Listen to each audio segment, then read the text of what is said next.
So when you start out, you've got to pick a car, and you've got to start thinking about these are the cars, these things are written, the budget, the requirements, the price, the components are all in those in that first stage. And that's when you start thinking about, okay, got my car, got my ideas, what I want. Then you've got to start thinking about the components. And that's why I say, you've got some 44 volt architecture or 400 volt architecture. And you probably could go 800 volt architecture, but in the conversion game, that's unattainable. You're building race cars, so that's not really a thing. It's going to be 144 volt systems, or it's going to be 400 volt systems. Put over $100,000 in the car, went to get it registered, and they said no, you can't because it had rust in the frame, and nobody wanted to touch it.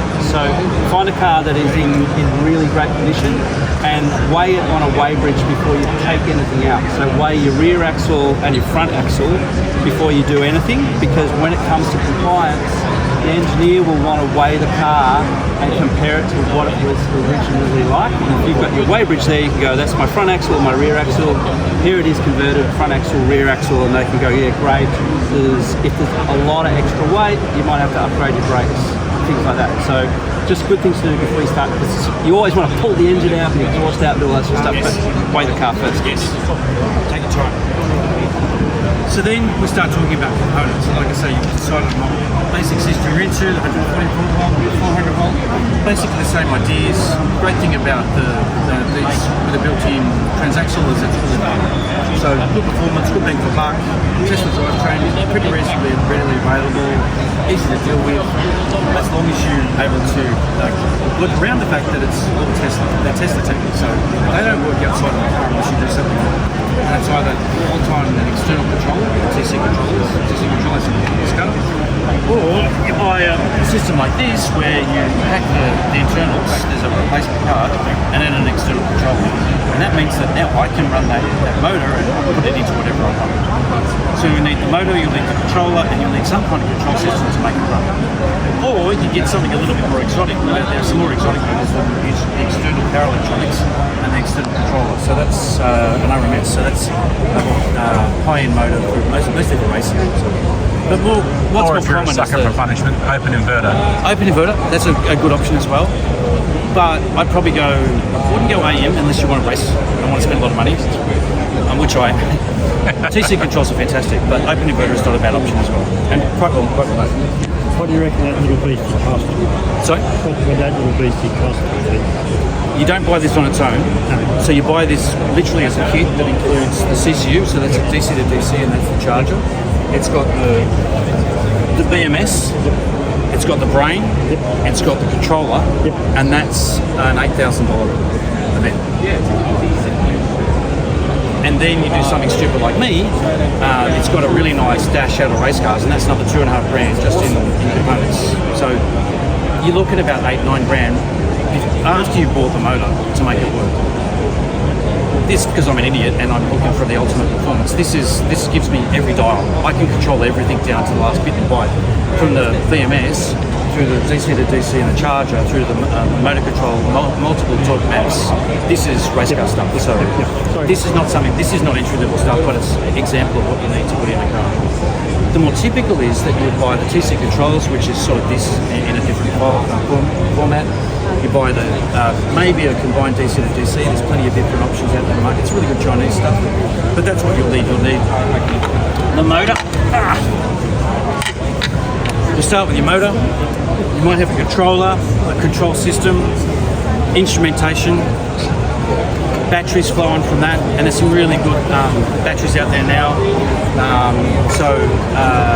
Lithium forward, really good modules you can get. So batteries is important because you want something that's going to match the car, a la 400 volt system, but something that's going to support the car in terms of the capacity, the range, and the performance. This is a 30 volt battery, 35 kilowatt battery pack as an example, designed to 400 volt system to carry the load of a Tesla. It's performance. So, but motor controller, control system, power electronics, batteries. So your choice of motor will depend a lot on your car, stating the obvious. So it's not only the amount of power, like that's got quite a lot of power, but there's room, space to put that that motor. It's whether it is a transaxle car, like this car is here, or it might be a solid rear diff. You might want to run the gearbox, or you might want to take the gearbox out. If you take the gearbox out, you probably need a reduction gearbox setup for some cars if it's a solid rear diff. So your car will give a sense of what motor will fit, how much power you need. Like if you're doing a Rolls Royce, it's a big heavy car, you need a big motor.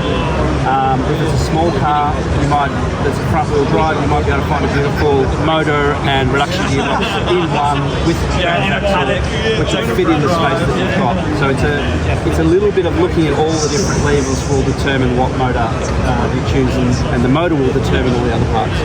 And then once you've done that, you spend a crap load of money and you're sitting in your garage and you've got to figure out how to put it together. It's cables, it's fuses, it's disconnects, it's charge points, it's a whole lot of other things around to actually make it work. And that's the hypothesis. And then just because it's you need things like relays and contactors and fuses and things like that to make the 12-volt system run as well. So there's a whole lot of other things that sort of are fed off the fact that you've chosen your car, you've chosen your motor, you've chosen your batteries, and there's a whole lot of other peripheral things that you need to add in to make it run as a car. And two of the important things being, if you've got power brakes, you need a vacuum flush, you need a way to run the vacuum for the power brakes. And you'll need a dimming screen. You need to be able to hit the windscreen and power steering, exactly power steering company, power steering. So there's things in there that you need to add on top of all the other things to make that run, to make it run. And then there's a million little small parts, like even just your connectors.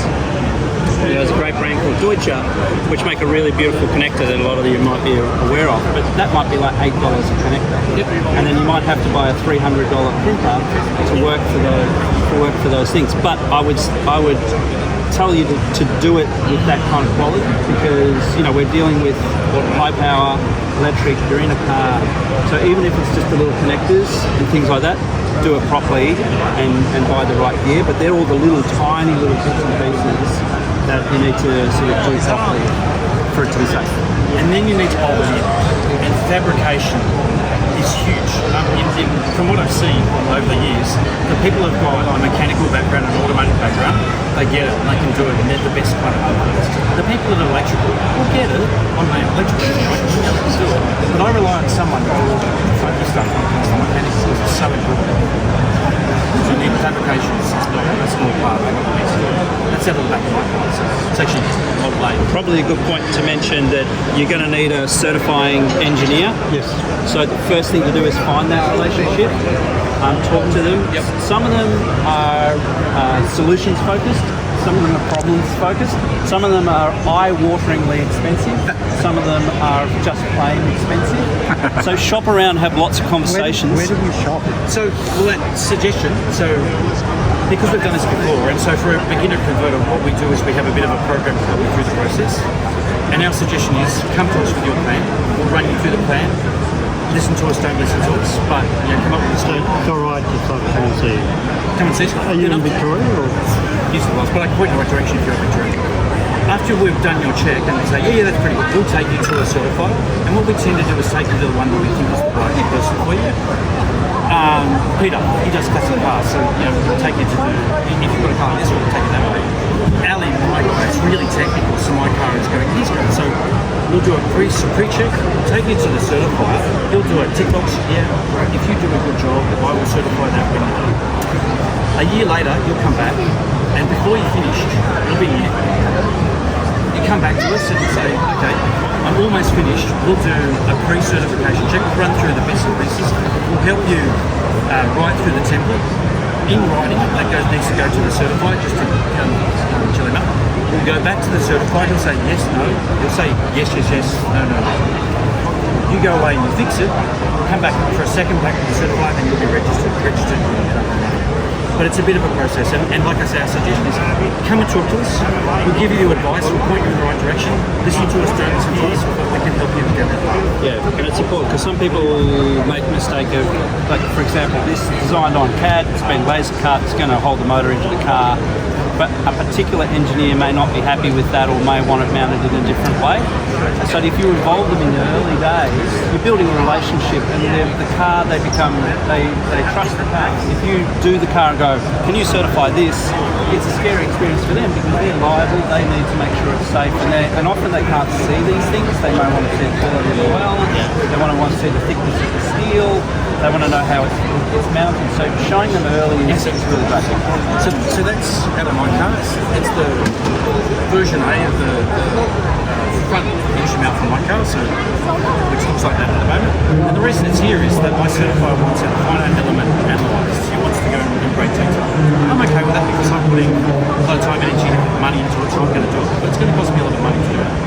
You don't have to do it. There's ways around it. You can subtly do a conversion that's more suitable for the car than me trying to make it a race car and spend a lot of money. So there's ways around it. That's where you come into it. So I can give you a bit of an idea of how to tackle it to make sure you don't do what I do, but do dumb stuff. And there's some cars that are really easy, like that Volkswagen over there. It's probably, I imagine, got a Hyper 9 motor in it. It just hangs off the back of the adapter plate that bolts onto the gearbox. So there's no motor mounts, there's no engineering, there's nothing like that because Still got a gearbox. It does, because it's a relative. You don't need it. No, you do. You do. For a different reason, we'll get back to that. So that's why when you see globally a lot of EV conversion cars, they're Volkswagen, because you don't need a lot of this CAD design, engineering, all that sort of testing. You bolt It's it the in. same, because this is the same idea. It's basically the same floor plan as a Tesla.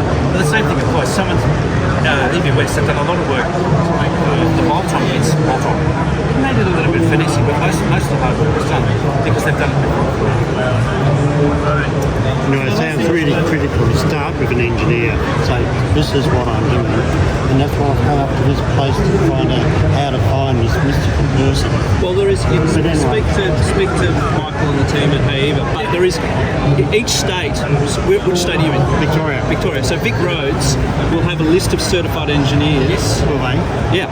And our converter group knows our certifiers. Okay. I can hook you up with the big group and they've got their certified. I'm a member. Okay, we'll go talk to the team then. Okay. Go talk to Bryce. Right. Okay, go talk to Bryce. He'll point you in the right direction. Because the great thing is they'll know because some engineers haven't done EVs before, they're a little bit nervous. Don't just rock up to the certifier. Just don't do it because they'll go, what the? Find the right one, someone that you can work with. Talk to us, talk to Big Ranch. You'll find someone that's done it before. It is sympathetic, but also we know what they expect and they know what we will send them. So it'll help you with the process.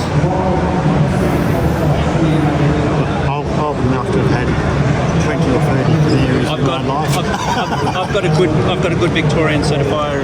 I'll give you the number at the end. Okay, thank you. My question is,